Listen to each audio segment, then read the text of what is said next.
প্রিয় নরসিংদীবাসী, নরসিংদীর পলাশ থেকে আবার ত্রয়োদশ জাতীয় সংসদ নির্বাচনে আমাদের ভাই ফেসিবাদ বিরোধী লড়াইয়ের যারা ভাষা নির্মাণ করেছে, রাজনীতি নির্মাণ করেছে এবং আওয়ামী লীগের বিরুদ্ধে, ফেসিবাদের বিরুদ্ধে প্রাথমিকভাবেই যারা সরব ছিল যেই কণ্ঠগুলো, তাদের মধ্যে অন্যতম জনাব সারোয়ার তুষার আপনাদের নরসিংদী 2 পলাশ থেকে প্রার্থী হচ্ছেন।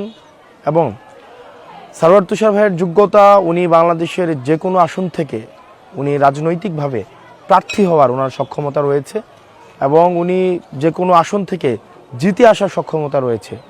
অথচ উনি আপনাদের আসন থেকে মামাটির সন্তান হিসেবে নারী পুতা ওনার যে জায়গা নরসিংদী পলাশে উনি ফিরে গিয়েছেন আপনাদের জীবনমান উন্নয়ন, আপনাদের নিজেদের অধিকার প্রতিষ্ঠার জন্য কথা বলার জন্য উনি আপনাদের মাধ্যমে সংসদে যেতে চান।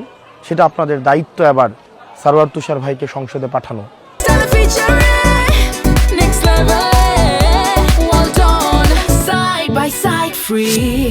আমাদের কিছু মানুষ আছে যে মানুষগুলো আমাদের রাজনীতিক নির্মাণের জন্য গুরুত্বপূর্ণ ভূমিকা রাখে, তার মধ্যে সারোয়ার তুষার ভাই অন্যতম।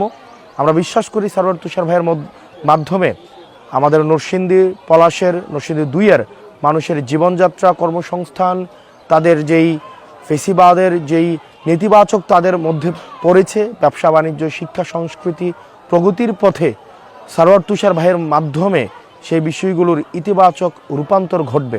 আপনারা যারা আছেন নরসিংদীর, বিশেষ করে তরুণ প্রজন্ম, তরুণ যুবা নারী, আপনারা যারা আছেন প্রত্যেকেই সারোয়ার তুষার ভাইয়ের জন্য যার যার জায়গা থেকে আপনারা কাজ করে যাবেন এবং আমরা ইনশাল্লাহ 12 তারিখ ভোটের মাধ্যমে সারোয়ার তুষার ভাইকে আমরা সংসদে পাঠাবো। সারোয়ার তুষার ভাই সংসদ সদস্য হওয়া যতটা না প্রয়োজন, তার চেয়ে বেশি বাংলাদেশের সারোয়ার তুষার ভাইকে সংসদে প্রয়োজন। বাংলাদেশের জন্য কথা বলার জন্য, বাংলাদেশের স্বার্থ সংরক্ষণের জন্য আমরা চাই সারোয়ার তুষার ভাই গণমানুষের প্রতিনিধি হয়ে, নরসিংদীর প্রতিনিধি হয়ে সংসদে গিয়ে আমাদের প্রতিবিম্ব হয়ে, আমাদের গণমানুষের কণ্ঠ হয়ে উঠুক সংসদের মধ্যে।